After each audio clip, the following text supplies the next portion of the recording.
दूसरे चरण का मतदान संपन्न हो गया है। पहले चरण की ही तरह दूसरे चरण में भी 2019 के मुकाबले करीब 6% वोटिंग कम हुई। तो एक सवाल ये कि क्या कहता है दूसरे चरण का वोटिंग पैटर्न। दूसरा सवाल ये कि आगे के चुनावी संग्राम के लिए पार्टियों की तैयारी कैसी है, क्योंकि अभी तो चुनाव आधे रास्ते तक भी नहीं पहुंचा है, अभी 5 चरण बाकी हैं। तीसरा सवाल ये कि PM Narendra Modi election campaign में जिस तरह से धुआंधार बैटिंग कर रहे हैं, क्या इंडिया गठबंधन के नेताओं के पास उसका जवाब मौजूद है?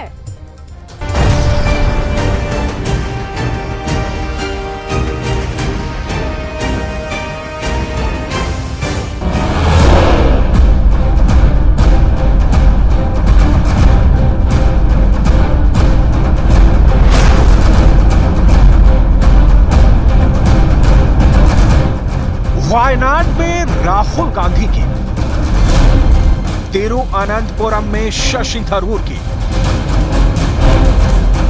जोधपुर में केंद्रीय मंत्री गजेंद्र सिंह शेखावत की, मथुरा में हेमा मालिनी की,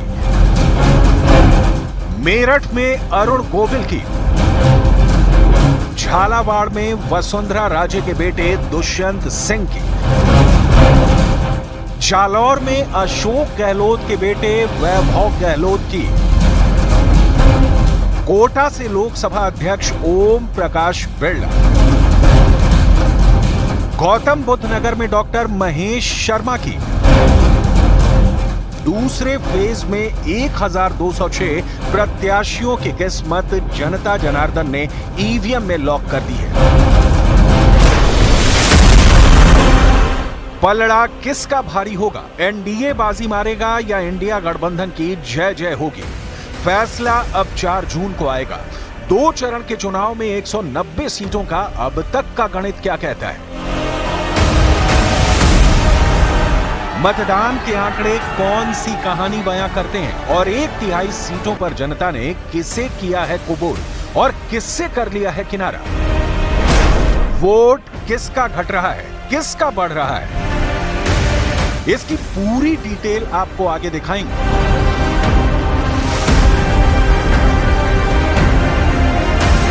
लोकतंत्र के इस महापर्व का मैं समझता हूं, प्रधानमंत्री तीसरी बार चुनने का देश की जनता, प्रदेश की जनता मन बना चुकी है। 400 के पार करने वाली है और जोधपुर में प्रचंड बहुमत से भारतीय जनता पार्टी जीतेगी। दूसरे फेज में केरल की सभी 20 सीटों पर, राजस्थान की 13 सीटों पर, कर्नाटक में 14 सीटों पर, महाराष्ट्र की 8 सीटों पर, उत्तर प्रदेश में 8, मध्य प्रदेश की 6, असम की 5, बिहार की 5, छत्तीसगढ़ की 3, पश्चिम बंगाल की 3, त्रिपुरा 1, जम्मू कश्मीर 1 और मणिपुर की 1 सीट पर भी मतदान हुआ। पहले चरण के मुकाबले दूसरे चरण में वोटर ज्यादा जोश में दिखे। पोलिंग बूथ पर लंबी लंबी कतारें दिखी, लेकिन ये कतारें किसके समर्थन में उतरी और ईवीएम का बटन किसके लिए दबाया? इसके लिए 4 जून तक का इंतजार करना होगा। अभी तो दावे ही दावे हैं, हर एक पार्टी की जीत के अपने अपने दावे हैं। दूसरे फेज की कुल 88 सीटों में से बीजेपी 70 सीटों पर ताल ठोक रही है। कांग्रेस भी 70 सीटों पर चुनाव लड़ रही है। शिवसेना 3 सीटों, शिवसेना यूबीटी 4 सीटों पर चुनाव लड़ रही है। सीपीएम ने 16 सीटों पर उम्मीदवार उतारे हैं। बहुजन समाज पार्टी ने 74 सीटों पर प्रत्याशी खड़े किए हैं। जनता दल यूनाइटेड ने 5 सीटों पर कैंडिडेट्स उतारे हैं। मतलब देश में उत्तर से दक्षिण तक और पूरब से पश्चिम तक के लिए वोटिंग डे था। हर एक बूथ की रिपोर्ट न्यूज 18 इंडिया के पास है। इसकी पूरी डिटेल आपको आगे दिखाएंगे, लेकिन उसके पहले नरेंद्र मोदी की सबसे ताजा जनसभा की सबसे ताजा रिपोर्ट, जो हर चरण का एजेंडा सेट कर रही थी। इन्होंने यहां तक झूठ फैलाया कि अभी डॉक्टर मनमोहन जी ने ऐसा कहा ही नहीं था कि देश के संसाधनों पर पहला हक मुसलमानों का है। लेकिन साथियों, आज डॉक्टर मनमोहन सिंह जी का एक और पुराना वीडियो सामने आया है, जिसमें फिर से वो वही कह रहे हैं कि देश के संसाधनों पर पहला हक मुसलमानों का है।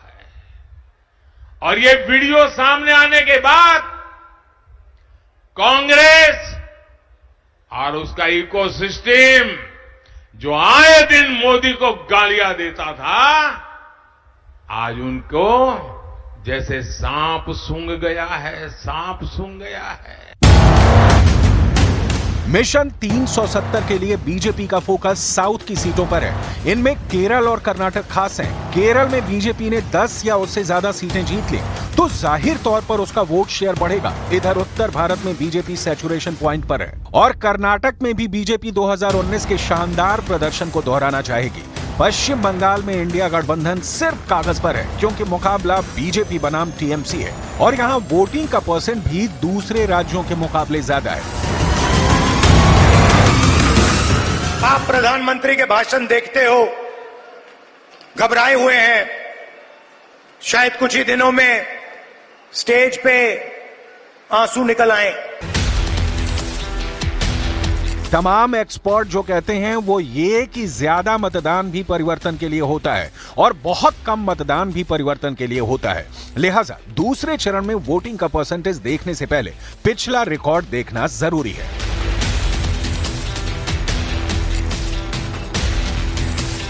2014 के चुनाव में दूसरे दौर में 67.3% वोटिंग हुई थी। 2019 के चुनाव में 70.1% मतदान हुआ था और 2024 में 61% मतदान हुआ। 88 सीटों पर हुए मतदान का अगले चरण पर क्या असर होता है, फिलहाल ये बताना असंभव है। बहरहाल चुनावी संग्राम सीटों को देखें तो बहुत दूरी तय कर चुका है, लेकिन फेज के हिसाब से अभी आधे रास्ते भी नहीं पहुंचा। लिहाजा 4 जून के इंतजार के अलावा पक्ष विपक्ष की बस दलीलें हैं जिनकी जीत के अपने अपने दावे हैं। लोकसभा चुनाव के दूसरे चरण में जहां वोटिंग हुई वहां बीजेपी का स्ट्रांग होल्ड है। 2019 के चुनाव में इन 88 में से 50 सीटों पर बीजेपी उम्मीदवारों को जीत मिली थी, जबकि 8 सीटों पर राष्ट्रीय जनतांत्रिक गठबंधन यानी एनडीए के सहयोगी दलों के उम्मीदवार जीते थे। इंडिया गठबंधन की अगुवाई कर रही कांग्रेस ने 21 सीटें जीती थी और अन्य के खाते में 9 सीटें आई थी। फाइट टाइट है और फैसला ईवीएम में कैद है। 4 जून को 400 पार होगा या रिजल्ट कुछ और होगा, बस इसी का इंतजार है।